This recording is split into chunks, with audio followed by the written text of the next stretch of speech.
And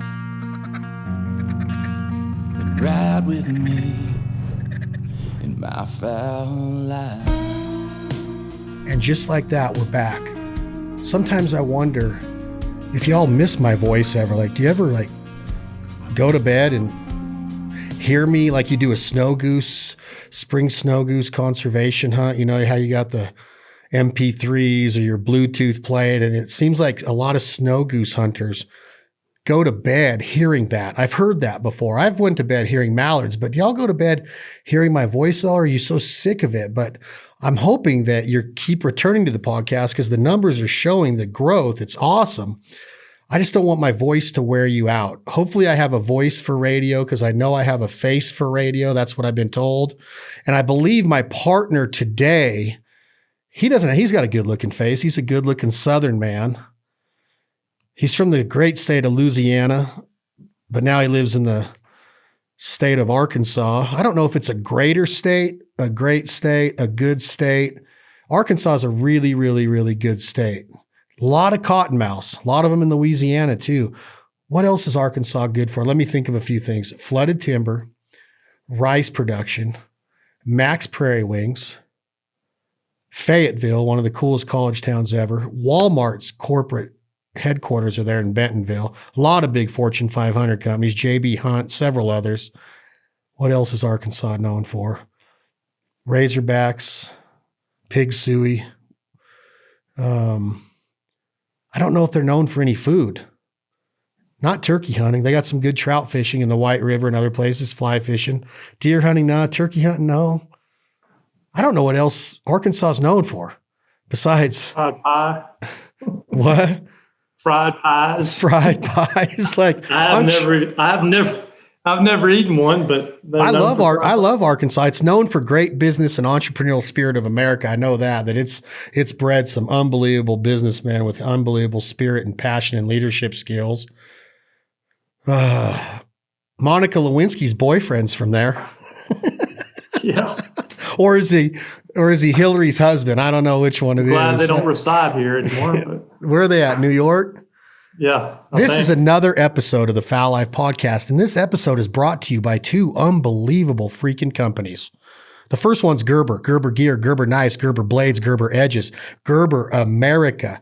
My blind bag, my backpacks, my trucks, my UTVs, my four-wheelers, my boats, you name it. My glove compartments. I keep knives everywhere. You never know when you're going to need a serrated knife, a straight knife, a fine blade knife, a multi-tool, a saw, a hatchet, fishing knives, fillet knives. Gerber has them all. They keep their edges. I depend on them all the time. I'm always using a Gerber for one thing or another. And I take a lot of pride in my knife. I was throwing on a pair of Dickies work pants today, and I've just felt so awesome putting that knife, you know, the clip that goes down your pocket. I had it on my left pocket on the front side. Doesn't it make you feel cool when you have a knife on? Yeah. Makes me feel like we're going to go do something. Like you're going to go to work, huh? Yeah. I don't know if you guys recognize this voice yet or who he is, but I'm sure if you read the description of this episode, you know who the guest is today. Gerber. Stay sharp, America. We depend on Gerber. And I love how they support the American hunter and fisher and conservationist and gatherer and provider. And today's episode of the Foul Life Podcast is also brought to you straight out of that state that I was trying to find other really good things about. And I know there's a lot more, so don't touch me on that. I know there's some great country music artists, some great songs. Reba McEntire, Little Rock, Colin Ray, Little Rock. Hayes Carl has a song called Little Rock. Chris Stapleton has a new song called Arkansas that is bad to the bone. Everything he touches is bad to the bone. Today's episode of the Foul Life Podcast is also brought to you by an Arkansas-based company, Northeast Arkansas-based company, Jargon Game Calls, Jargon Duck Calls, and soon to be, I don't even know if I should say it right now. I don't even know. I'm going to have to come out with an announcement, Chris. I'm going to have to make an announcement about what we're getting ready to do in the goose call market because Jargon, it's just unbelievable what they've done in duck calls in the last 18 months of my existence in the duck call community, duck call industry, hunting ducks, traveling America's back roads, looking for mallard ducks, puddle ducks, diver ducks, Spec Snows, Canada's. But the Live Duck, the Chit Chat, and the Paradox are the 3 new J-Frame series calls. The originals were the Small Talk, the Loudmouth, and the Icebreaker. And now we're coming with some goose calls, Speckle Belly, Canada Goose, Lesser Canada Goose. We're coming with new duck call designs, new duck call materials, new instructional stuff for 2021. We can't wait to bring it to you all. So today's episode of the Foul Eye Podcast is brought to you by 2 orange brands. You recognize orange brands on stuff like Instagram, Facebook. Gerber runs with orange and Jargon runs with orange. Thank you to our partners and sponsors, and thank you to all of our listeners for being loyal and supporting the brands and companies that support our mini brands here with the Foul Life. But Chris, I'm going to have to get on and say something like, I went on national TV and said that I'm never going to build goose calls again, once Tim passed away. But I've had some run-ins with the new management and the new ownership of Tim Grounds Calls and, disagreements. And that's the way life is. That's the way life goes. I love him. I have a ton of respect for Tim Grounds and what he taught myself and how he supported my goose calling career. But I'm going to go out and I'm going to tell everybody on this podcast and future podcasts and future TV shows that I don't know if I'm really backing off on what I said. It's just that I got to run with a goose call that supports us and communicates with us. And for one reason or another, we've ran into some issues, and I love the guys over there, the girls over there.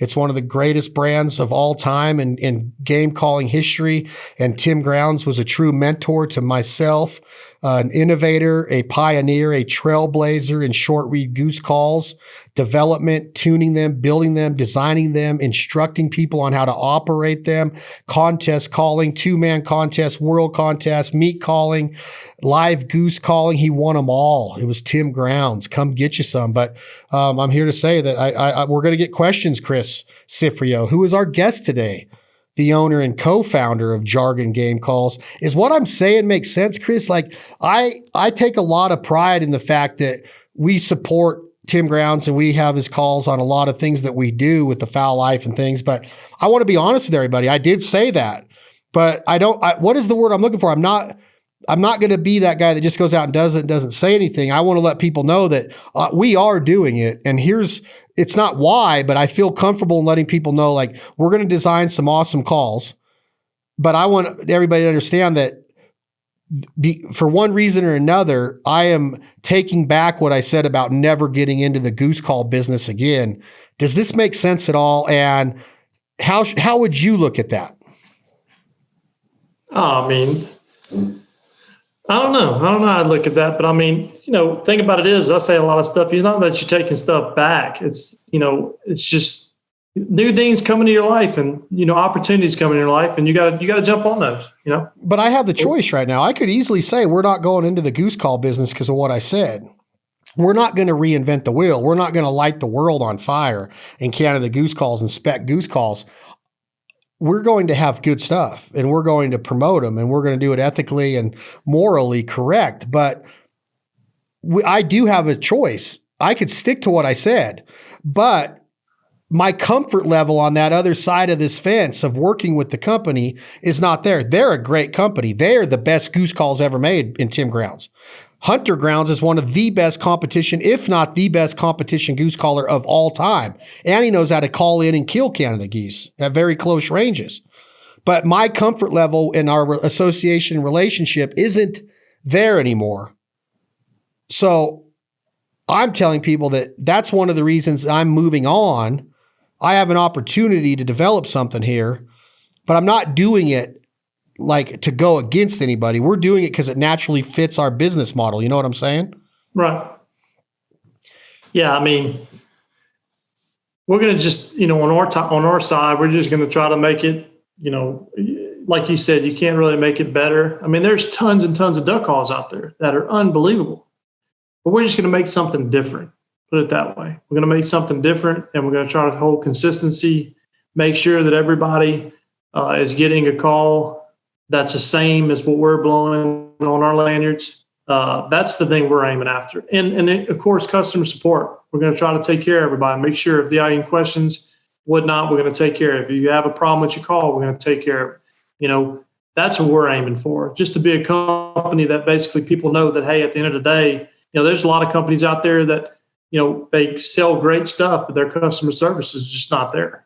So, not to say, the company you were with, the customer service wasn't there, but that being said, we're going to make sure that we do it, even better or as good as they're doing it. So we're going to try to, and then of course, designs, tunes, what we're after is to make sure that a call that, the guy that's on, John David's on with us, he's basically a hell of a goose caller. You're a hell of a goose caller. I mean, there's a bunch of little things that trick calling. I'm not a goose caller, but I know how to run a goose call. Okay. I'm going to get better and better and better, but I know the mechanics of it to put it together and to make it run right.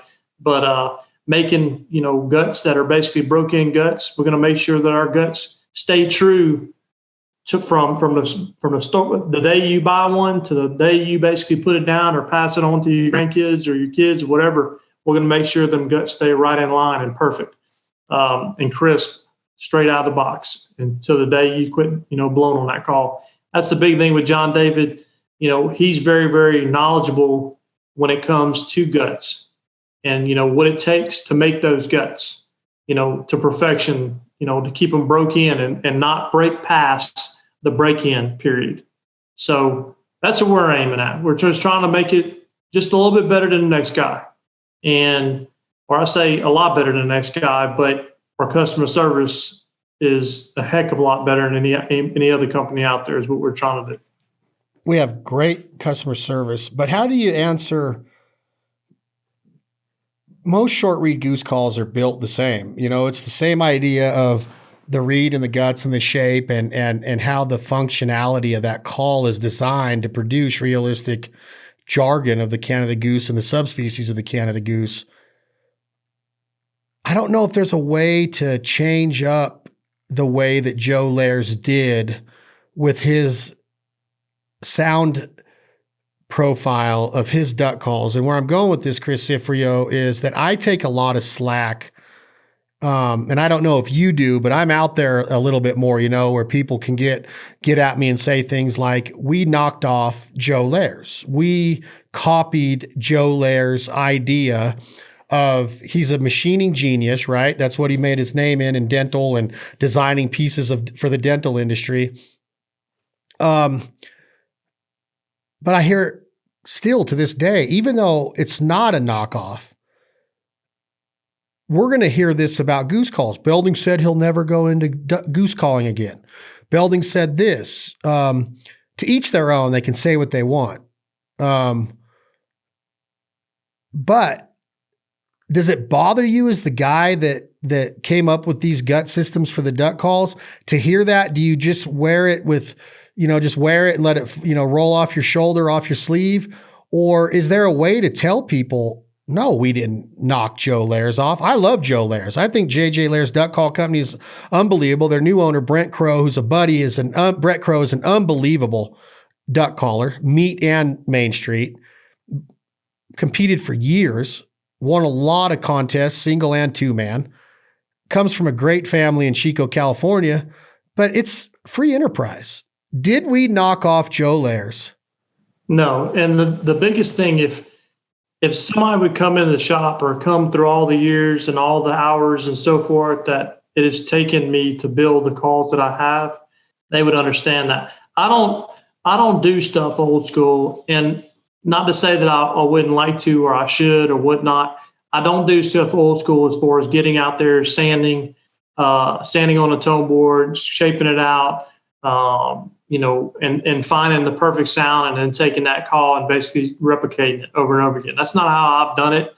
I come from a machining background, and what I do so I can know that I can replicate it every single time is I'll get on CAD system and I'll start making little slight tweaks over and over again. And to be honest with you, from where we started at, me and my brother, building the first duck call to where it is now, we took a duck call, started putting a hole in it, started taking the exhaust, moving the exhaust around, moving the tone board around. And I can tell you, if you would see my tone board and how it's revolutionized over the years, you would see the slow growth of how I made it better and better and better and better. And that's what I'm always trying to do. I have a problem when it does come to tinkering with stuff. I want to make sure that I'm just making it to perfection. And so that tone board that I have, that's in a loudmouth, a small talk, and a icebreaker. Basically, it was the same tone board. The icebreaker is just a little bit, smaller as far as groove to where you can put the wedge in. But that is based off of a tone board that I had back in the day called the Butcher with red leg waterfowl. And I took that tone board and just slowly started modifying it. And I didn't have it to perfection. I wanted it to be there, and I kept on modifying it. And if you can ask my cat guy, you could see how many times I've modified that thing. I know it's well over 150 times to try to just bring a little bit more out of it over and over again. And that's where that call came from. It's not from a JJ Lairs or whatever, or what everybody's saying that I knocked off this or knocked off that. I try to be original. My exhaust, you can take a call side by side, and I haven't seen, I've seen a couple at your place of JJ Lairs, but I know my exhaust, everybody tells me my exhaust is totally different. The sound's different. The barrel's different. The way it goes together is different. I try to be original, but that being said, you can't really too much. If we really wanted to get critical about it, we could really start naming off tons of call makers that would be per se, copied from each other, because there's not been a whole lot of reinventing the wheel, as far as on a J frame, on the wedge design and so forth. There's a ton of people that have made it before us. At the end of the day, it all comes down to, and if people really knew how the duck call worked, slight adjustments by just running over slightly over sandpaper will change that call completely. Thousandths of an inch will change that call completely. How your exhaust is, I can take and put an exhaust on a call and just, lengthen it at a 16th to 1/8 of an inch, and it's going to change that call completely. So minor adjustments will change that call. And I think if you put this call side by side and you blew it side by side, you realize right off the bat that, hey, look, yeah, although the concept is pretty close, being that it's got a wedge in it and the tone board goes in it and the exhaust is, totally separated from it, it's a totally different call. Are there other duck calls out there that have that same description that you just ended that statement with? There's a ton of duck calls out there. I know Mo Beard's made it. I know Kelly Powers with Power Calls has a wedge design. Their call don't sound nothing like a JJ Lairs, and their call doesn't. It's basically got the same wedge, or a wedge design. I know they make one of their calls with a titanium tone board, which is awesome. I know the machining on titanium's got to be out of this world as far as expensive and a lot of tools and so forth. We choose to use, clear acrylic on our tone boards, just because clear is very, very, very consistent. Over and over again, we're going to get this consistent sound out of it. That's on our wedge designs is what we use clear on our J frames. Believe it or not, but a lot of people that are in the call world, they know. Call makers know that different materials, different colors will produce a different sound. Now, I know that sounds odd, all of it's acrylic, but take, for instance, like Mallard Green. Mallard Green's softer. So Mallard Green is going to be more of a raspier, mellow sound. It gives it a really, really good duck in Mallard Green. Black is a pretty consistent color. Ivory is a pretty consistent color. You start getting in translucent red, translucent blue, translucent green. All those colors are pretty hard, so they make a higher pitch sound. But even though you get acrylic, you still, by color, it is going to produce a slightly different sound from each other. So, there's tons of people, everybody that's building duck calls out there, and there's tons and tons and tons of manufacturers now building duck calls. We could sit there and say everybody's knocking off each other, but I think everybody took the concept and said, okay, well, this is a J-frame. I'm going to make J-frame calls. I'm going to put a cork in there. When you do a cork call, you're basically your wedge, where your wedge goes in, your cork goes in, that slot right there. If you change that 3 or 4 thousandths of an inch and it pushes too hard down your reed, or it's not enough pressure on your reed, that will change the call. And that's what we call about being a call being flat. A call becomes flat and flat sounding on a J frame whenever you take and your actual cork wears out and starts to dry out, get wet, dry out, get wet. It'll actually wear out and it'll become basically compressed down. And when it does that, it'll take that reed and it'll lay that reed flat. That's what a flat sounding call and a flat call is. That's why you need to change your cork out periodically, depending on how much you hunt, depending on how much you come in and out from from cold to hot inside the house. You might have the heat on full blast. A lot of people, whenever they come home, first thing they do is they take their calls and they pull them apart and they let them dry out. And that's good to do, but you got to keep in mind that by doing that, you're gonna be shortening the life of that cork in that call. On a plastic wedge, a lot of people think on a plastic wedge that you won't wear that out. They're pretty tune free, pretty close to being tune free. But over and over again, going in and out from heat, you can eventually wear that plastic wedge out too, especially if you're taking it in and out of the insert during the hunt.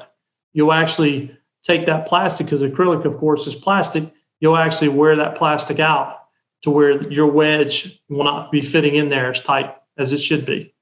Everything on a duck call comes down to pressure as far as on that reed, on that wedge. That wedge pushing down on that reed is going to create a pressure, and that pressure's got to be perfect in order for it to sound right, to run right, and to basically not be airlocking, to be able to get all the different sounds out of it. So there's a lot that goes into duck call. It's not just taking and like everybody thinks that you just go and copy somebody's call and put stuff together and just run with it. No, I mean, there's a ton that goes in it. You got to know the mechanics of a call. You got to know how things go and how it ticks. So not to say we're perfect at it, but we try, and we give her all, and we try to build the best duck call, and we're going to try to build the best goose call possibly out there.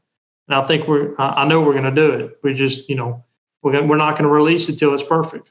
So, so how do I explain to people in a 2021 politically correct way that we are doing it? And here's why. Like, I did have a connection to Tim. I really did. Tim was a good dude. And my hunting career took me different paths. Whether you want to say, I worked with Freddie Zink, filmed with Freddie Zink for years. And then the Foul Life came about. And then I started Banded back in 2008 and 9 with Banded Productions, and that soon became Banded Gear, and then Banded Calls, and then Banded just started growing, and then it became what people know as Banded now, starting in 2011, but really in 2014. When you have that mindset of wanting to build something, Fred Zink started building goose calls. But he also used to blow Tim grounds in competition and hunt with Tim. He was in all kinds of videos with Tim, or traveling with Tim, or working shows for Tim. Jeff Foyles was a Tim grounds guy. Then he started Foyles Migrators. I could name more guys that went off. Sean Stahl was a Tim grounds guy. He went to Buck Gardner. He went to Rich and Tone. He went to Zink. He went to Stahl, or not. He went to Foyles too. He was with a bunch of them. Scott Trinan was a Tim grounds guy. Started Molt Gear. Kelly Powers was the biggest Tim ground guys of all time. Started Power Calls. So I had a connection with Tim, but I don't have a connection with the new company, the new ownership. That's just the truth. For whatever reasons, it's nobody's fault. And we're not going to put a dent in the business that Tim Grounds Calls does. I just feel like my life is better suited to go another route now. And I want people to know before the webs or the message boards or whatever's going on in the digital world today, or social media, lights up with what I did say. I know I said it. So nobody's going to come to me and go, but you said this. I know. I watched the episode again last night.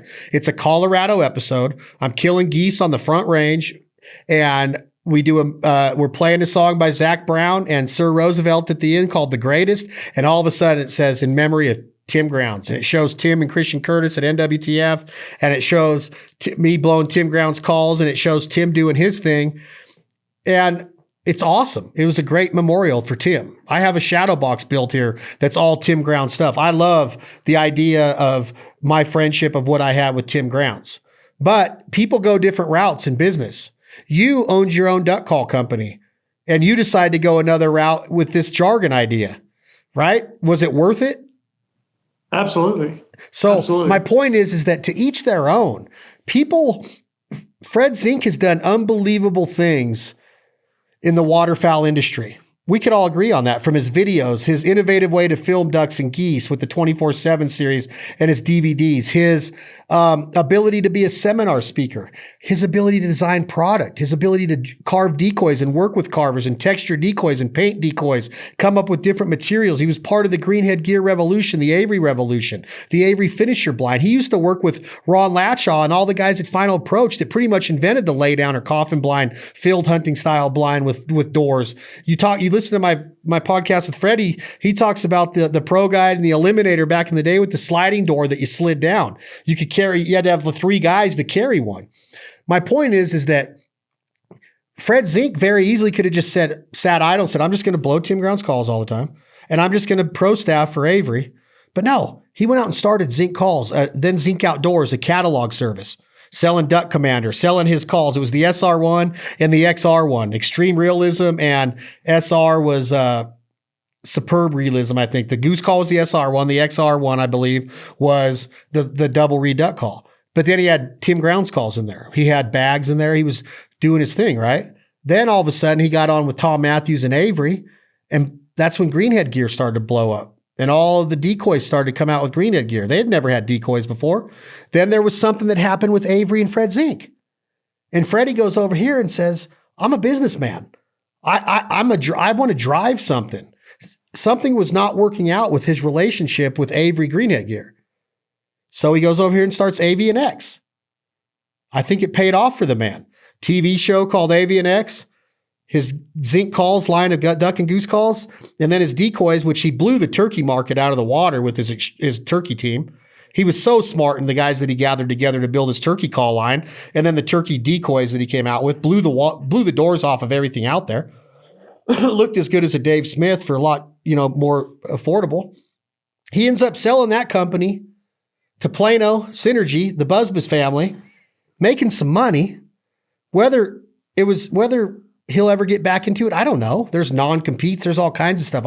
I get how business runs in most aspects, but he still went out and did his thing. My point is that it wasn't to get back at Avery. It wasn't to get back at anybody. He didn't want to see Tim Grounds hurt because he was starting his own. Tim Grounds was an influence and an innovator and an inspiration to Fred Zink, right? So not everybody gets into this and goes, oh man, I'm going to start my own call company. Oh man, I'm going to start my own D company. If that was the case, there's 2.5 million duck hunters in the country.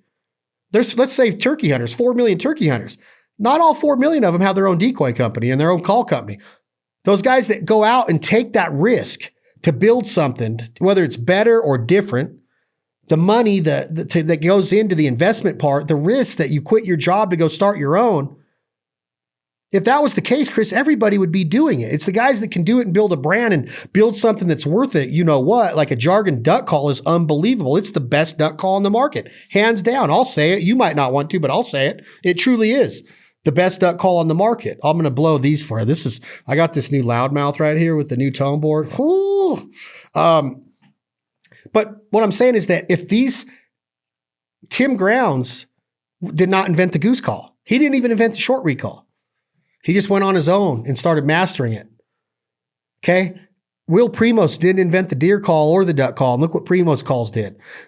To each their own. If you have the ability and you have the mindset and you have that focus and that energy to say, I'm going to go drive this and I'm going to build a brand, then go do it. I've had people quit me and say, I'm going to go build my own TV show. Good. Go do it. As long as you do it the right way and you don't backdoor somebody and say, oh, I'm going behind Tim's and I'm going to take all of Tim's calls ideas and I'm going to hire all his people. That's not ethical. I'm just telling people that we are going into the goose call business, and here's why. We have a good idea. We have a good brand. We have great callers that are ready to go with us. We have an unbelievable idea of what our goose call line wants to be and what we want it to be and what it's going to be. And my relationship with Tim Grounds Calls is not strong enough to keep me there. It's that simple. If it was, we wouldn't be having this conversation. Okay? We're not going to make enough money in goose calls for me to look at the rest of the United States and go, you know what, I'm done. I'm washing my hands. I'm going to the BVIs and I'm sitting in a yacht all day. That's not what this is about. This is about being an entrepreneur and wanting to drive a brand and come out with a line of goose calls. And that's what I want people to know. It's not about getting back at anybody. It's just the move that I'm ready to make. And for everything that Tim stood for and what the company stood for and what they've done for the industry, I'll always believe that. I will still operate Tim Ground's goose calls a lot of the times. I still do. I mean, I'll show you my lanyard right now. I should go get it. It's got an overhauler on it right now. So there's nothing going to change. I got my own barbecue rubs, but I still am going to run other rubs, Traeger rubs and Meat Church rubs and Whiskey Bent rubs. I'm still going to run those rubs just because I had a good idea and I met the right people to put me in that space. I think the provider rubs are going to be unbelievable, but they're not going to be reinventing the wheel. Shit, man, you can make a hamburger taste good with just salt and pepper. It's all a mindset of, can you run it and drive it and build a brand? And I feel like that's our next step. So that is a little bit long-winded, but I'm hoping I don't hear from people that, oh, you said this. Guys, girls, I know I said it. You follow what I'm saying, Chris Cifreo? Oh, yeah, yeah. And I can tell you, I can kind of hit on that a little bit too. There's nothing wrong with having a combination of calls on the lanyard. I can tell you that. And we tell people all the day, okay? Get a loudmouth, get a small talk, get a chit chat, whatever you want to get, okay? I have on my lanyard a loudmouth, a small talk, and most likely a lot of times I'll switch in and on and off a chit chat, a live duck, and a paradox, all depending. But what I do, the reason why I had that, and the reason why I carry just 3 calls on my lanyard is that depending on the situation and depending on what the birds want to hear, believe it or not, ducks, geese, specklebellies, everything, they want to hear something different on certain days. If you ever figure them out, let me know because I'd love to know. But that being said, you can figure them out. And that's what's so awesome about hunting waterfowl is that every day is different. So, to have all kinds of different calls on your lanyard, is a great asset to have while you sit in the woods or wherever you might be hunting at. It all comes down to you might blow a Tim Grounds call, you might blow a Jargon call, you might blow whoever's call it may be that day, and they might react to it. And then you put birds on your lanyard, and you're heading home. Doesn't matter how you kill them at the end of the day. Really, it matters about, hey, look, did it happen? Did you do it? Were you able to accomplish it? Were you able to make a lethal close-in kill? So then it does matter how you kill them, Chris. You just contradicted yourself. Is it okay to sky bust them at 60 yards as long as they're dead? Yeah, no, it does. Yeah, it does matter how close you kill them. I'm saying it doesn't matter what you kill them with. What I mean, you mean how, it doesn't matter what you brought them in with. Okay, as long as you're ethical and you're calling at them and you're working them into the decoy spread and seeing them done right, there's nothing wrong with jump shooting. There's nothing wrong if you're a kid growing up or a guy, jump shooting wood duck or whatever. I get that. I've learned my lesson on that. It's fine, but there is an issue in shooting over your limit. There is an issue. Oh, absolutely. There is an issue at shooting them before shooting light and shooting them in the dark. There is an issue at shooting past shooting light. There is an issue at shooting them too tall and crippling birds and educating birds. Getting more proficient with a duck call or a jargon call or a JJ Lairs calls or a zinc call or just a rich and tone call or an echo call or an elite call. They're mastering that to get them tight, reading the body language. What you're saying is learning to call and sounding like ducks goes along with reading body language and posturing and knowing what to say when and how much to say and how loud or how soft to say it, right? There's so much that goes in to being a complete duck hunter and especially a duck call operator. It's never ending. The vocabulary is very minimal. The vocabulary of a Canada goose is so much more substantial and diversified. It's huge. Ducks only say a couple things, but to get that sound right and that timing right and those cadences right takes a lifetime of practice, a lifetime of it. So I see what you're saying. I just wanted to make sure that the listeners knew you weren't saying by any means. What I was trying to say is it doesn't matter what call you use to bring in that fowl at close quarters. It doesn't matter at the end of the day. as long as you were able to accomplish that. Like I said, some days when different harmonics calls put off different harmonics, each call does. It doesn't matter if you have somebody basically with a timber call right beside you, it's going to put off a different harmonic by a different manufacturer. That's why you make them. That's why we make them. We want to make them different.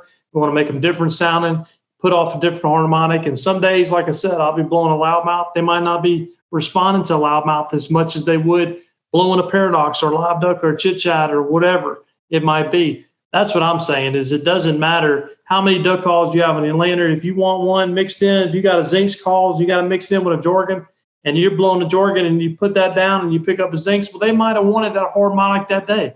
It puts off a thing. But I can tell you this is that we pretty much got it covered as far as on, timber all the way up to an open water. But whatever suits you, go with it. We're not trying, we didn't reinvent the wheel by no means, but we did make a different sound. We do have a different sound. Everybody that's come with me and everybody that's hunted, especially with the loudmouth, the small talk, and the live ducks and the chit chat, whatever, it puts off a different sound, a different harmonic. And ducks respond on certain days to different harmonics. And that's just my opinion. I've seen it out in the woods. I've seen them react to me. I've had my buddies tell me the same thing. Same thing with a cut down call. Cut down calls are unique. I think they're starting to get, ducks are, starting to become accustomed to cut down calls more than they did, say, 10 years ago. But a lot more people are blowing cut down calls nowadays than they did back 10 years ago. And things are changing. I don't think they were or responding as good as they once did. Yeah, certain days they still do. But of course, it comes back to the pressure thing too. Is there is more pressure. There's no ducks in Arkansas anywhere.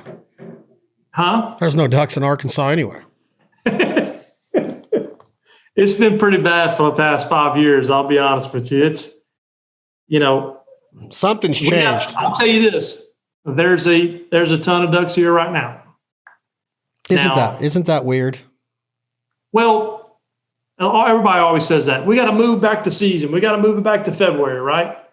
I don't think it's because the ducks just all of a sudden showed up 2 days after the season closed. They just aren't hiding anymore. Exactly. They're not getting nail on banged the up. head right there. They're smart enough to know how to rub it in on a genuine Arkansas Southern woman duck hunter. I promise you that's what they're doing. Well, watch a field. You could take them field and you put one duck in there. Here comes 5 more. Here comes 10 more. Before long, there's 3,000 or 4,000 in that field, right? Well, it doesn't take long when you're not hunting a spot for them to start grouping up in there. I mean, I told a guy today, ducks are no different than a human being. They like to eat, sleep, and drink. That's 3 things that they want to do and they have to do to survive. And so if they can find a place to rest and not be disturbed, they're going to sit tight. If they have food there, that's even a bonus. If they got water, that's even a bonus, and they're probably not leaving. So, I don't think that February comes and the ducks just show up. I really do believe we had a lot of ducks here. We didn't have the bulk of the ducks because, of course, they're doing surveys during the whole time, during the season here in Arkansas. But I think that we're putting a little more pressure on them, and they're hiding a little better. They really are. They got a lot of. It's easy to hide in those trees. I mean, they figure out a little patch of trees to go in that they can get comfortable in. They'll keep going there. It seems though that there's less and less places they can go without pressure though in Arkansas. It seems like they're getting hunted everywhere they would go there as far as any timber that gets wet. Would that be safe to say, you think? You think what now? Say it again. I just think that for the most part, Arkansas, the huntable places, the Grand Prairie, which is Memphis, Tennessee to the west towards Little Rock. And then you cut down halfway across the state on I-40, which covers all of that Jonesboro, Searcy, Bald Knob, all that area. Then you come down, all the way through that entire part of Arkansas that gets you down to Stuttgart, and then south of Stuttgart to the Louisiana border. I would think that most places that have trees on them that can be flooded are being hunted. Or do you think that that's not a true statement? Yeah, that's definitely a true statement. Well, then where can ducks go to be safe in Arkansas? They're not going into fields to be safe, or you'd see them. Where are they going to be safe? That's why a lot of people have questioned, and I don't know exactly how I feel about it, but I think a duck in its natural state is going to find a way to elude hunters. Okay. So I don't think that we have to basically, we don't have to help out on our end to get them to elude hunters. And helping out, by what I mean by helping out is setting up fields or setting up places for them to stage and so forth. I think on their own, they're going to find a place to elude hunters without the human going out there and setting up places for them to elude hunters. Does that make sense? Yeah, 100%. And so what I think is that you got to give it to them, give them credit. They done figured it out, and they're figuring it out more and more every year. A duck imprints, where they talk about a duck imprinting in a place. You go in a place, you leave them alone, you leave a duck alone, you put food in there, you put water in there, you let them rest. They're going to imprint in that place. That's what a lot of places do. A lot of clubs do that and so forth. I mean, it's legal, so you can't blame them. I don't blame them. But at the end of the day, I think a lot of those places that maybe DU and Delta Waterfowl and all these places are setting up, the state setting up, I think that is putting a hamper on. Rick Dunn said it the other day, and I watched a little episode with him. He said that imagine Arkansas as a pie, and everybody can get a slice. You start taking slices off of that pie, okay? And you give a slice here to, say, a sanctuary by the Cache River. You give a slice over here to Dave Donaldson, around Dave Donaldson. You give a slice basically in all different places. Well, back in the day, there was enough ducks to go around. But more and more, everybody's wanting to kill ducks. Everybody's wanting to form and practice, and that's awesome. It's getting the sport involved. But I think what's happening is there's just not enough ducks on that pie to go around anymore. There's not enough slices to hand out anymore. Well, a lot of that, I think, has to do with reputation. I think that as long as it took, whether it was the World Duck or the story of the ducks falling onto Main Street with the cold snap, way up in the sky, calling ourselves the duck capital of the world, the Mallard duck capital of the world. There's been times when you can't find a parking spot on the street in front of Max, in the parking lot, the side parking lot, the rear parking lot. You can't get in the store. Did they do it to themselves? Because I've had this conversation, probably with you, but with several people about, is there anywhere else in the country that Americans and out of country guys, Europeans, international guys, South Americans, Canadians, is there anywhere else in the country besides maybe a little bit in North Dakota in October? Because a lot of Minnesotans go there, a lot of Iowans go there, a lot of Wisconsinites go there, a lot of South Dakotas go there, a lot of Montanas go there. Not as many Montanas. They're chasing archery deer. But is there anywhere else in the country that people flock to that actually travel, like get in an airplane and fly with their gun to get out? I know they go to Iowa for deer, in Illinois and Pike County, Illinois for deer. I know they go to Colorado for elk and deer. I know some go to Montana and Wyoming. I know that Americans go to Canada, but I bet you more people go to Arkansas from America every year to hunt ducks than they do to go to Alberta, Manitoba, Ontario, and Saskatchewan combined. I'll bet you they do. I bet you more go to Arkansas every year just to hunt ducks with all the outfitters. Then on top of the outfitters, you add in all the locals that are more diehard than any other duck hunters in the world. Then you add on top of that all the oil from Texas and money guys coming from there and Oklahoma to lease up fields in Arkansas to hunt. The pressure was brought on because they wanted people to come there. They wanted people to enjoy that culture. But in the long run, the people that live there, the government once a couple years ago that was voted, you tell me if I'm wrong, that residents cannot hunt public timber except for certain time frames now. Non-residents can't. Non-residents, yeah. Non-residents cannot hunt public timber in Arkansas for certain times. 30 days. They get 30 days. then on top of that,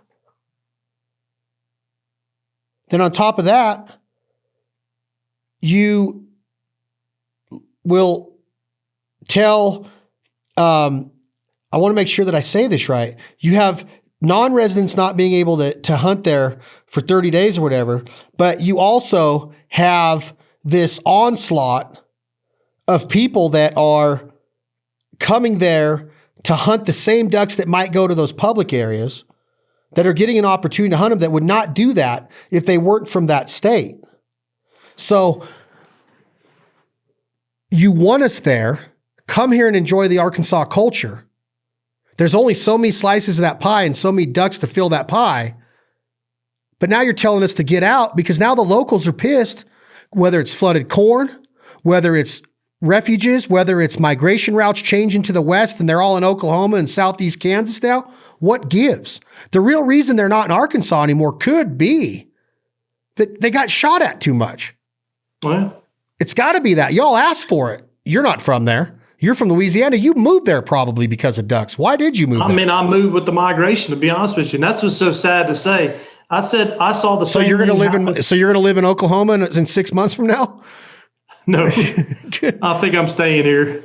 I'll just wait it out and hopefully it gets better. But that being said, I moved because I watched the same thing happen in Louisiana. Well, I'm seeing the same thing happen in Louisiana over here that I saw there.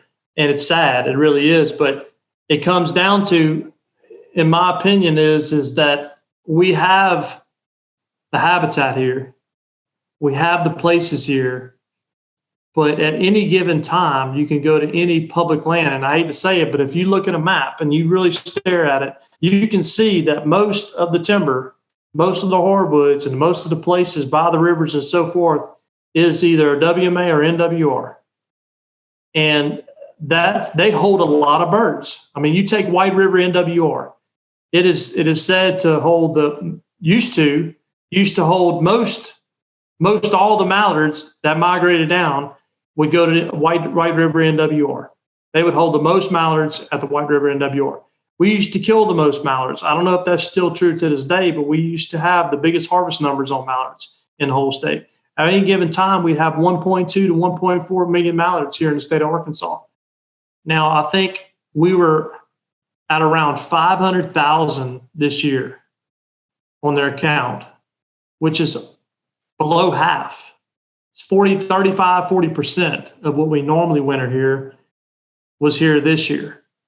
What is next year going to be? What's the next year going to be? And I've seen this slow trend just slowly trickle down. And I hate to say it, but I really do believe it happened to the public land guys about 5 years ago and before. And now it's starting to happen to the private land guys. And I really do believe, and not knocking on anybody that's doing it, but I really do believe not that they're short stopping ducks up north, but they're having better forming practices for ducks up north, which is therefore keeping ducks around. Well, there's also something to be said that the winters are mild. I mean, yeah, winters are mild. But I'll tell you this, I didn't have no problem killing ducks in the 90s. And going into, 2000, 2007, 8, no problem killing ducks. And we had some mild winters. But there wasn't that much corn up north as there is now. Right. That's what I'm saying. It's you can't just say it's one thing. All I'm saying is that they were killing mallard ducks in North Dakota the week before Christmas this year. That is when Arkansas is supposed to be lights out. That's when that funnel effect is supposed to be down at the bottom of that funnel. They start wide up in the Dakotas and they funnel down into the Grand Prairie and the White River, the Cache, the Black. They all empty out into the Mississippi. That Mississippi flyway and the Missouri River is supposed to be full of ducks at that time. They're killing them up in Montana and North Dakota like they're going out of style in December. Well, so what does that tell you? That just is what it tells me. That tells me that if a duck has open water and can get to food, he ain't going anywhere. Or she's not going anywhere. But the reason why they've changed, in my opinion, is because we need to get back to being natural. A duck is just like a human being. You give them food, you give them water, you give them a place to rest, and they ain't going nowhere. They ain't stupid. So you're saying there's too many duck clubs? not duck clubs. I think that it's like, say, for instance, this, somebody comes to your house and they're eating and you run out of food, they're going to the next door, or they're going down the road. You go to a restaurant and they say, hey, we're out of shrimp po' boys, or we're out of whatever you might be going there to eat. You're going to another place to eat. And so as long as there's food there, as long as there's water and a place to rest, but the biggest thing about it is you can't have a place. Ducks naturally came down and they would find a place to eat. And they find a place to rest, and they move on down. And they'd find another place, and they keep on moving on down. Nowadays, they don't have to leave areas. They don't have to leave a place that's got corn, that's on a slanted, field. It's on a hillside, and they just flood that corn and keep bringing the level of the water up throughout the season. Throwing corn out in the water, in my opinion, is worse than having a corn on a stalk. A corn on a stalk is not going to rot. It's not going to sour. That's duck food for the rest of the season, as long as the water don't get over the top of that ear of corn. But you take corn and you throw it in the water, it's going to sour, especially if it starts to get a little hot. It won't take long and that corn's going to sour. And so ducks know that. If you got a field, you got stalks, corn stalks, and you flood it, as long as that water don't raise, man, if it's a 1,000-acre field or 500-acre field, some of these fields up north are humongous. They'll have food the rest of the season. I don't blame the guys out there that are doing it. By no means. I'm not saying anything against them, because if I was right there with them and I had 1,000 acres, I'd be doing the same thing, as long as it's legal. But I think we need to look back. I think it's the Migratory Bird Treaty Act or whatever. We need to look back and we need to research and try to do better. Just try to figure out what we can do, because before long, you take, prairie wings, you take wild wings, you take all those different clubs around here, they're going to start suffering too. And they're already starting to see the effects of it. And if we don't do something now, and we don't figure out something now, I think eventually these birds are going to get into one spot and they're going to conjugate in these different fields, maybe a cornfield or something. And eventually some kind of bird flu or something, or disease, is going to wipe out the whole population.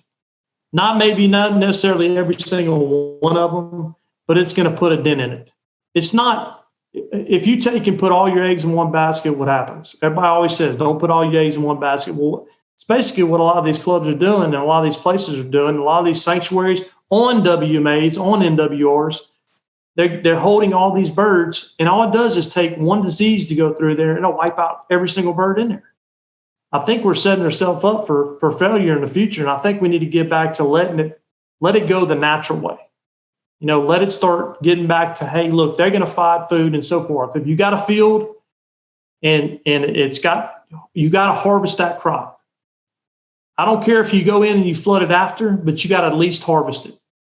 I just think that's going to get it back to where they can get back natural. And I believe the people that are doing it are like, oh, well, I'm flooding my cornfield and I'm killing ducks. Eventually, when it starts to get into your pockets and starts hitting you and starts hitting it to where you can't kill ducks or you don't see ducks, then you start to realize, but I got people in Missouri this year told me the same thing.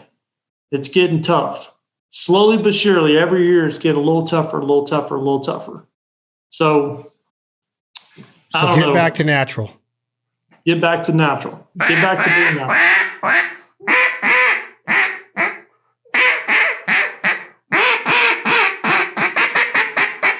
I'm going to blow a duck call every time you say something that has a lot of substance to it that makes sense. I like that. Get back to natural. So when I cut you off with the duck call, that was a loudmouth. How'd that sound? Was that okay? Sound great. It cut off just a little bit at the end, but did it. Question. When you start thinking about, you said something like put all your eggs in a basket, and it got me thinking about some pictures I would see on social this year. Is there too many people for a hunt group? Meaning, if you know they're in a hole in Arkansas, is it okay to stack that hole with 15, 18, 20 guys just because they're in there? They're going to get them.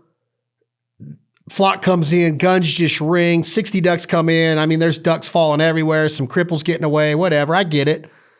Oklahoma, peanut fields. They're in a peanut field. I saw pictures of outfitters with 25 guys in a hunt. They get all their groups in there because they got a field with them in there. It's a lot of pressure. That's a lot of education. That's a lot of telling those ducks, you shouldn't be comfortable in the peanut field anymore. You're going to get a war zone coming up in here. I'm all about party hunting. I know that that's part of waterfowl hunting that we all love, right? There's a lot of gray area there with the feds and the state agencies of game wardens and wildlife officers and policing it. But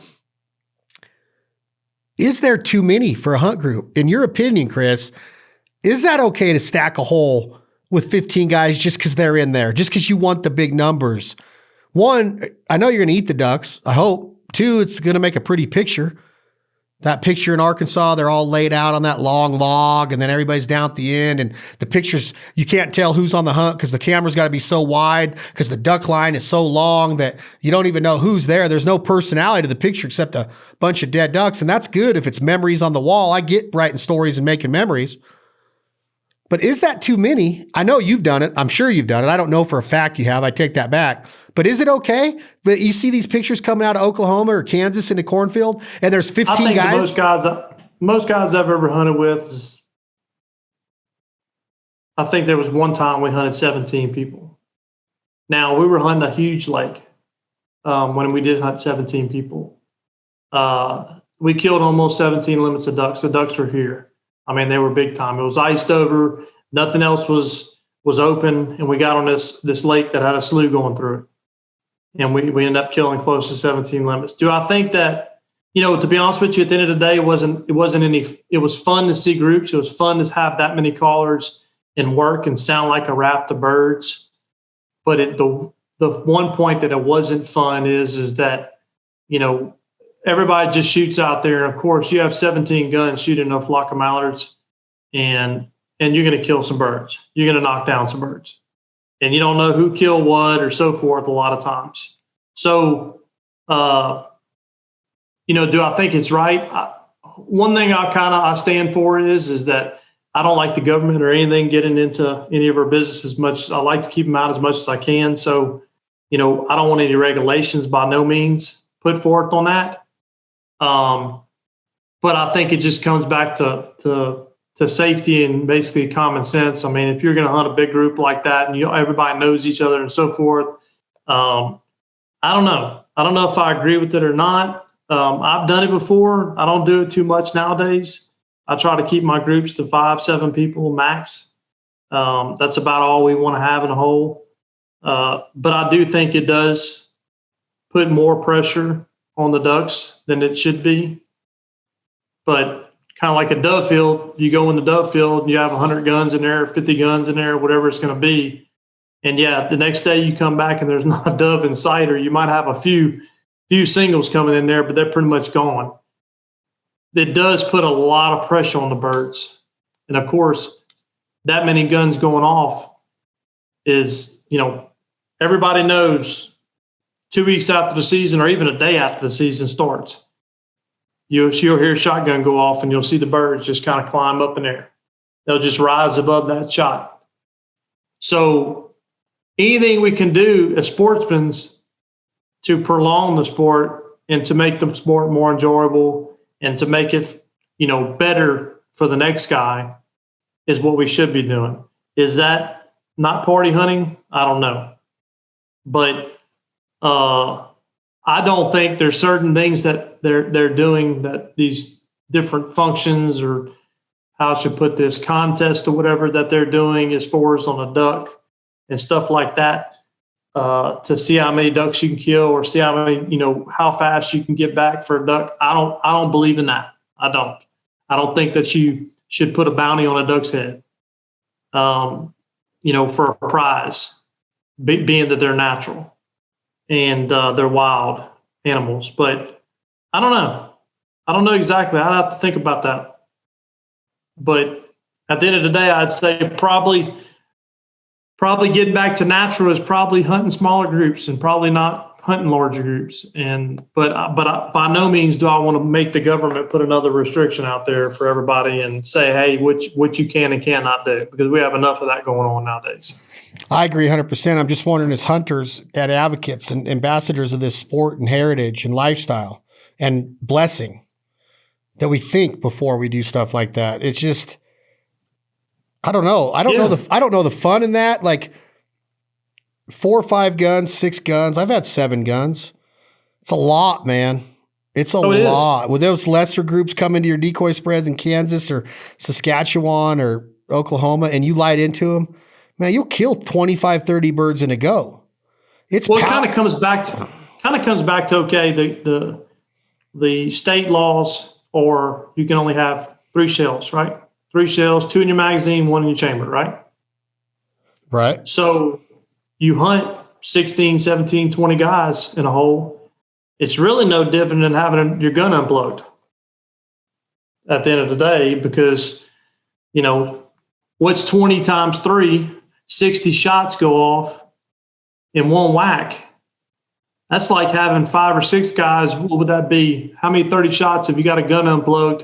How many guys would it take that with guns unplugged to amount to that 60 shots?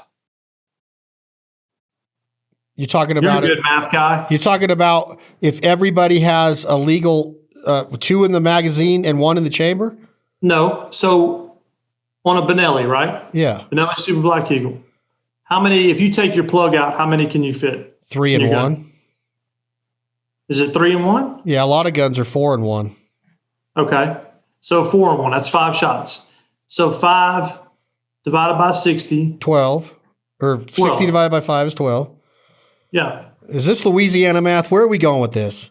What I'm going with that is that if you had unplugged guns, 12 people could sit out there with unplugged guns versus 20 guns going off would amount up to the same amount of shots going off. The way that I look at it is we're shooting this many times at a flock of snow geese in February through April.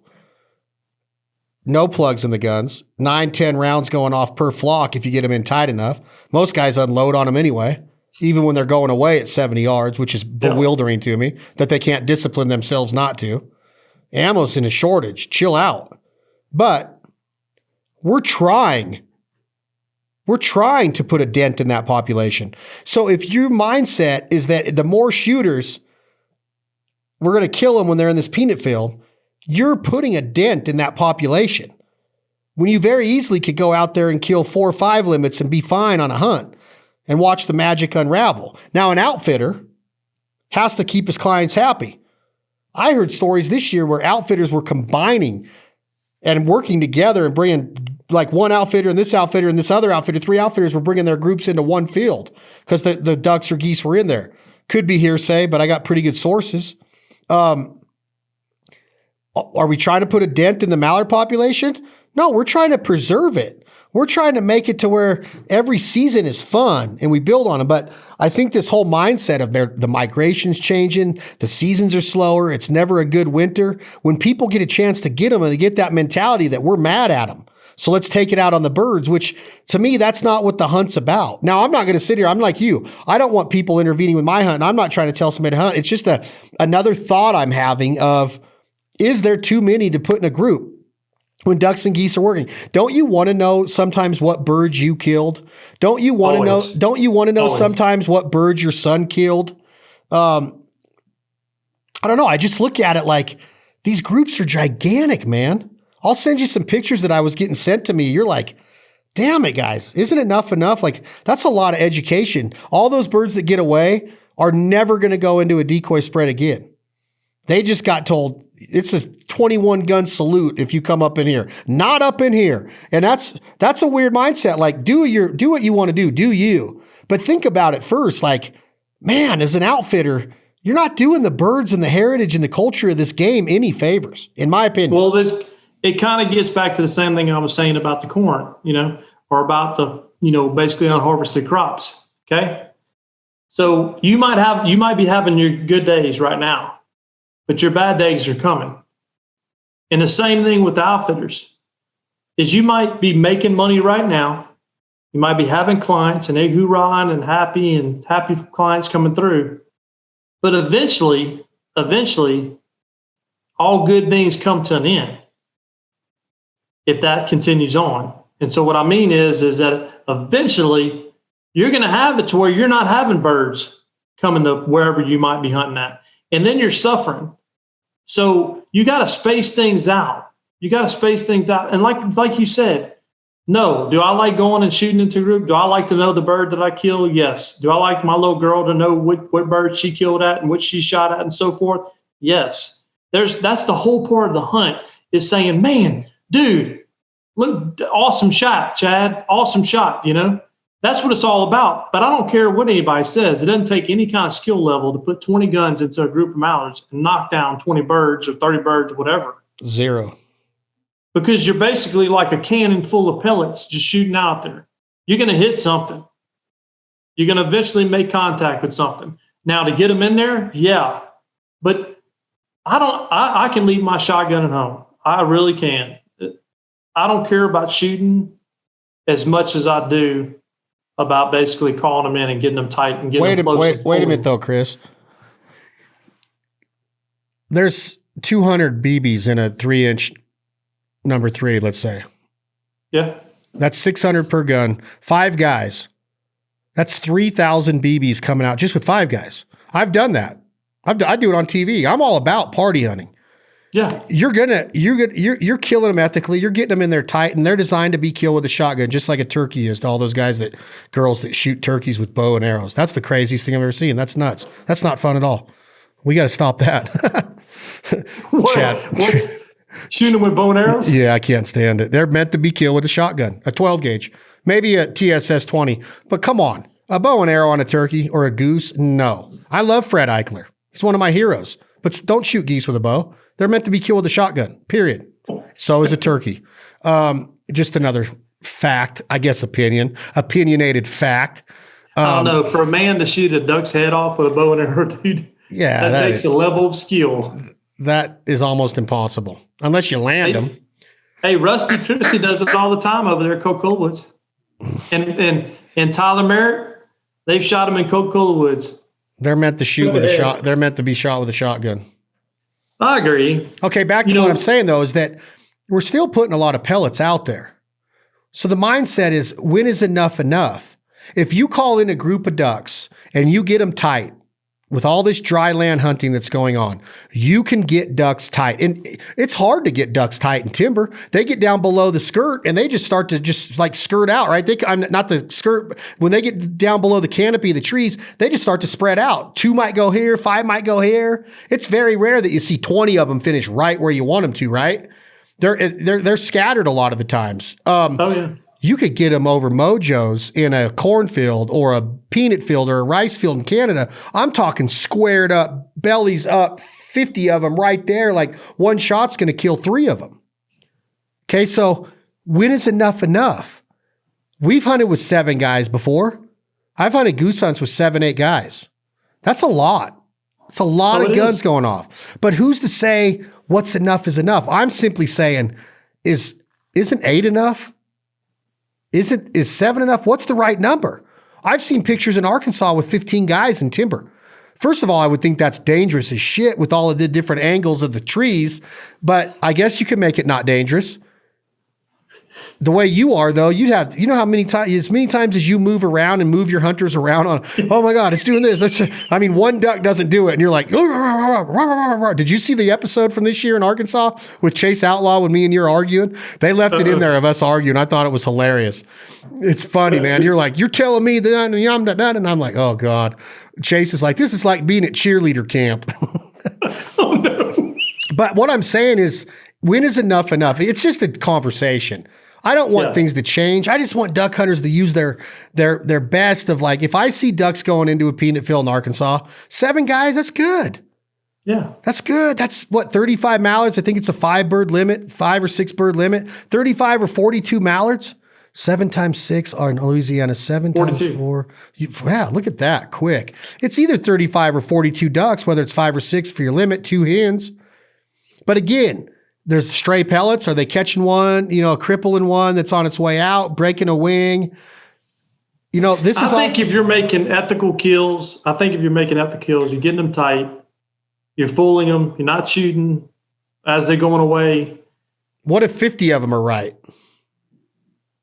Hey, I mean, I don't know, man. I don't know the answer to that. I really don't. I think we're doing so many things wrong nowadays that we used to not do, and things are changing and evolving. And it's not to say it's wrong, that it's like it's against the law. You're just wanting to do it wrong. I think people get caught up in a moment nowadays. Same thing with pictures. Everybody's all they care about is making a picture. I can care less about a picture, but I got that memory. Everybody goes around, you see these people going to places and they're taking pictures of their kids. But why not just let it sink in? Why not just take it in and remember that moment? And I think everybody is all worried about pictures. Everybody's always worried about, looking the part and so forth, and just let it all sink in and take it in and say, hey, look, I'm out here and I'm enjoying what I do. I'm doing what I love, and I don't know if it's right or wrong. I really don't. Well, but the picture deal is there's different mindsets. Like, we're building a brand with Jargon. We want to take, like, I just got a whole photo shoot of you in the woods after duck season doing pictures. I understand what you're saying. Like, I'm talking about these big party hunts with big pictures of mallards. Hey, we look at the 50 mallards we killed. We don't need That's that. what I'm talking about. Don't live through that lens. Like, don't think that picture of all these mallards is going to make a real duck hunter go, man, those guys are really good duck hunters. We know what's up. We know what's up in a peanut field with mojos. You don't even need to call at them. I've said it on TV. Right. I just call because I want to feel like I'm part of the hunt. Really, it's just Mother Nature and the mojos doing work. It really is. And hopefully they come out before shooting hours is up. Because a lot of these mallards are nocturnal because we're letting so many guns go off in their face during daylight hours. So you think the mojos were going, the hunting, the killing would probably get pretty bad, or it would slow down? No, I think mojos are awesome. I think that in a dry field, I know. That's what I'm saying. I think in a dry field, if you don't have a mojo, you're pissing in the wind. If you got 4 or 5, it's better. 4 or 5, you're going to center them up. Big peanut fields, 90-acre peanut field or whatever, they're going to go land over there. They might skirt you a little bit with some good, heavy, loud calling and some decoys. You might finish some, but not nearly what you're going to finish with a mojo. Canada, those big time freaking, those quarter sections, mojos get their attention and center them up for you. Dry field hunting. Canadas? No, mallards in Canada. Yeah. I was going to say, I think dry field hunting, your success rate goes down 90% without spinning wings for ducks. It's 100% if you got them going for Canada geese or specks. Yeah. They're not coming into them deals. Vortexes will work on a duck or a snow, but a spinning wing ain't going to work on a snow or a Canada. Some of them are going to do it. Don't get me wrong. Some of them eat it up still, but they don't like them. So I just think that what you're saying about the pictures, I love a photo of my daughter picking up decoys, but I don't need to strap a 30 mallards around her neck to make the hunt. That's what I'm saying. That's what I mean. And I get that. And I think it's a great point. Hold on. That's another great point by Chris Cifreo.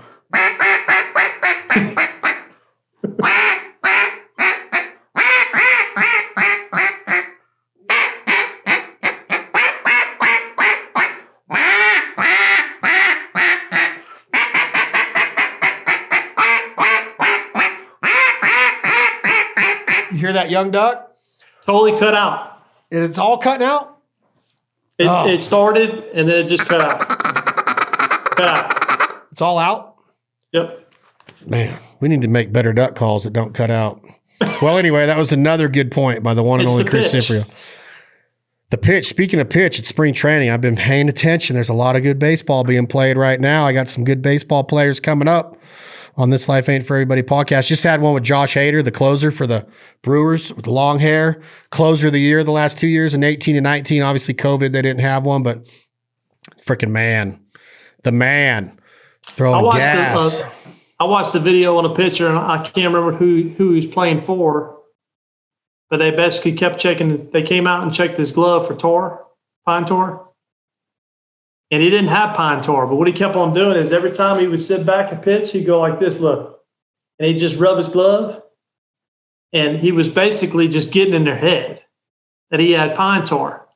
and he striked like 13 people out. Basically, had a no hitter for 13 guys, and they finally came out there. The head coach for the other team finally said, "Hey, go check his glove."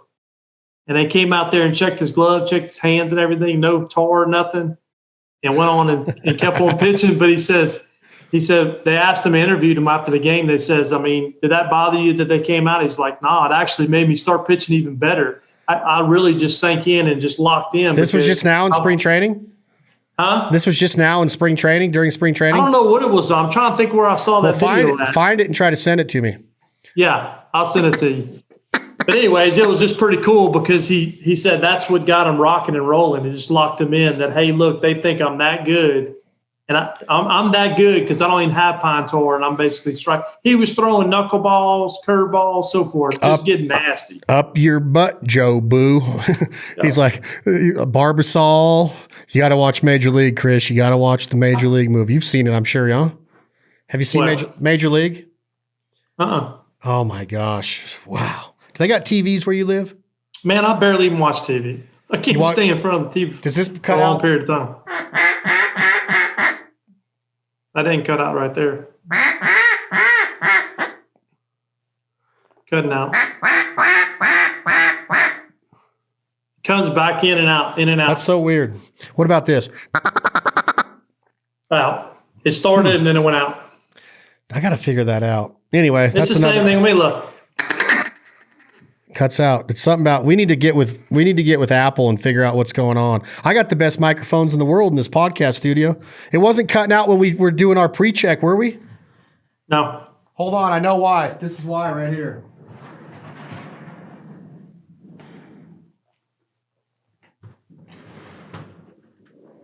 Tell me now. Nope. Didn't cut out? Nope. Okay, here we go. Chris just said something really, really, really smart.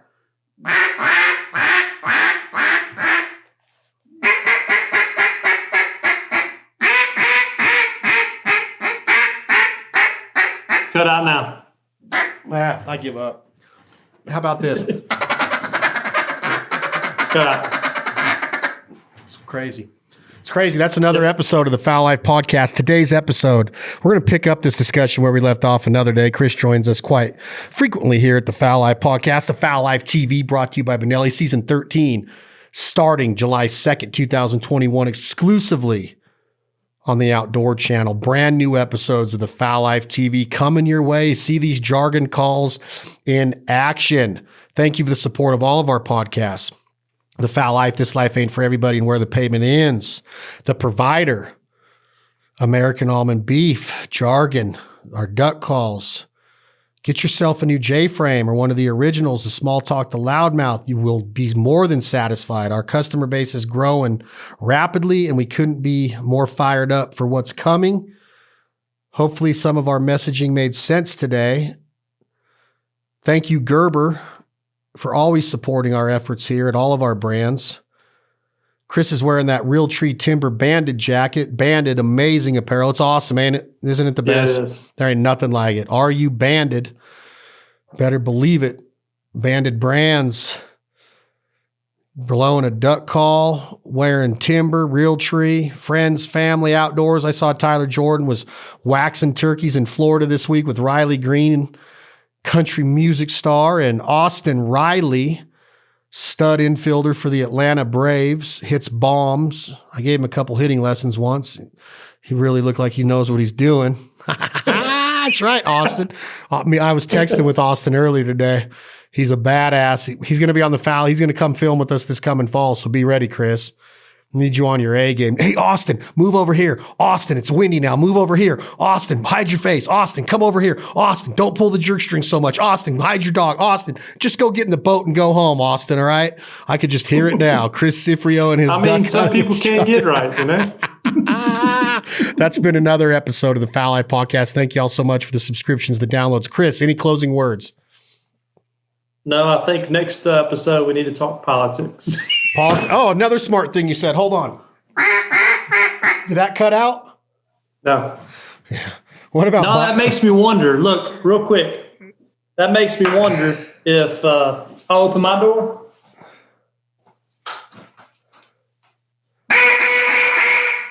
No, it didn't cut out. Yeah. Now it cut out. Go closer to the door. Get way out in the door. No, we're driving the audience nuts now. It's cutting out. Come back over here. Yeah, we got to figure this out. Sounds so good when it's not cutting out. Hey, I got something else for you to try eating. We're trying to end this podcast episode, but you got to try one of these deals here. Look at this. You have one of them suckers yet? Look at that, Jack. That's the new. I've been asking to send a few of them Jack links. I've been checking my mail every day. Original rotisserie chicken strip, though. I'm talking that. Is it good? That sucker right there is good, boy.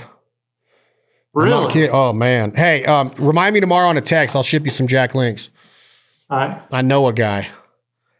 Any more closing words? I definitely need to start. Did you put some on during duck season? Did I? Did you? Did I? Is Ashley about ready to move out? It's bad when your girls look at you, your little girl. She agrees to get a treadmill. Did she really? Yeah. Because she started working out like crazy, didn't she? Brand new treadmill. Got it in here, set it up. I think I ran on it twice. And now it's a coat hanger. Now it's got clothes hanging on it. Chris. I keep saying, it's this, I ain't gonna lie, man. I don't know what it is. It's something about working out in cold weather. I can't do it. Oh, it's the best. Get out there and do it.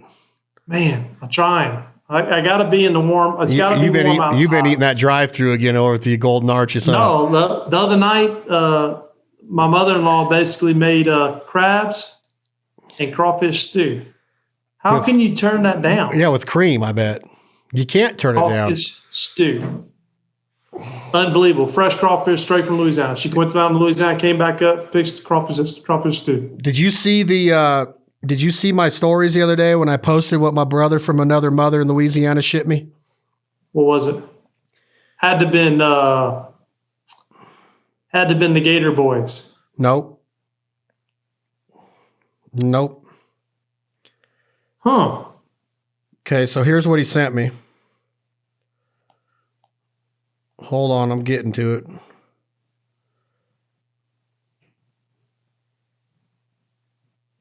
Just give me a second. I'm getting to it. Man, I'm about to go eat one right now, I think.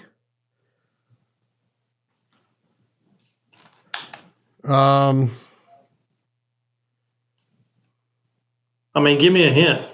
I'm about to tell you everything.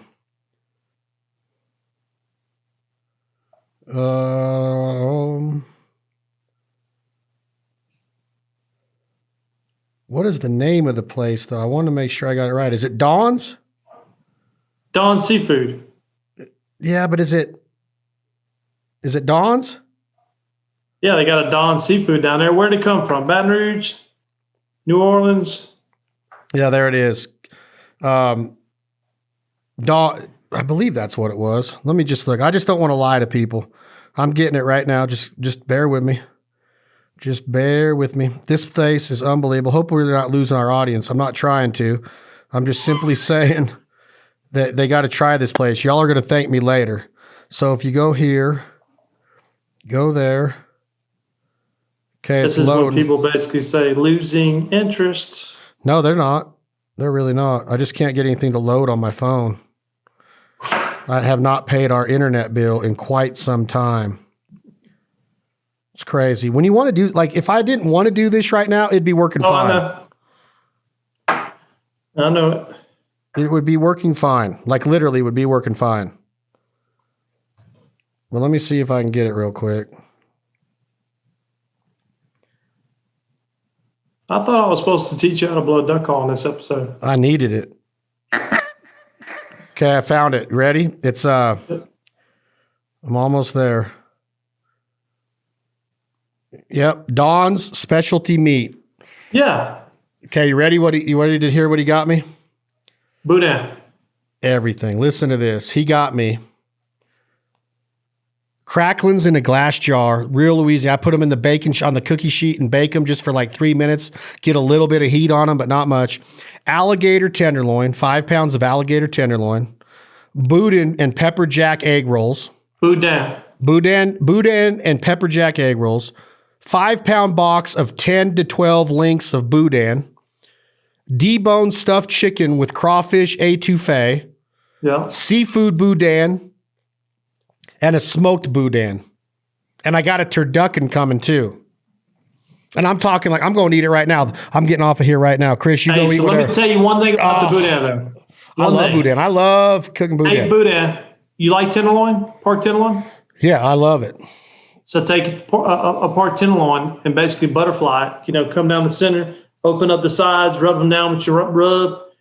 Go ahead and cook it. And almost when it's done, you basically take that boudin and that pork tenderloin, open it up, and take that boudin out of the skin it comes in, and just put it all down in there. And then close it back up, and it'll be a stuffed pork tenderloin. So take the boudin, but bring it out of the skin. Take it all out, right? You don't want to eat that skin, right? I mean, it's edible. You can. I mean, when I've Traegered it before, I've eaten the skin, but it's better without it, right? You take it out and put it on crackers and stuff. Yeah. I'm gonna go do it right now. Yeah. So boudin without the casing, without the skin on it, is better than eating it with the casing. Yeah, that guy probably got it from the Scott Carencrow exit. It's basically on I-10 going towards Texas. The Scott Cankton exit. This guy makes the best homemade gumbo I've ever had. Speckle belly legs and speck meat up in Canada. I stood around a pot 7 hours drinking Bud Light with this guy. Became best friends in like 10 minutes. Like literally, I'd kiss the dude if I saw him right now. Did you tell him, I think we're best friends now? Did we just become best friends? Yeah, and then Hall & Oates started playing, What I Want You've Got, and It Might Be Hard to Handle. All right, we're going to leave you with that great song by the Hall & Oates, but we're going to go out with another great song. This is 2 a.m. Logic. The song is called My Foul Life. Chris, I'll be in touch. Remind me tomorrow on the Jack Links. Thank you, Gerber. Thank you, Jargon. Thank you, listening audience. Another awesome episode of the Foul Life Podcast. Again, this is 2 a.m. Logic. My Foul Life. Tom Jake, hit that button. Peace.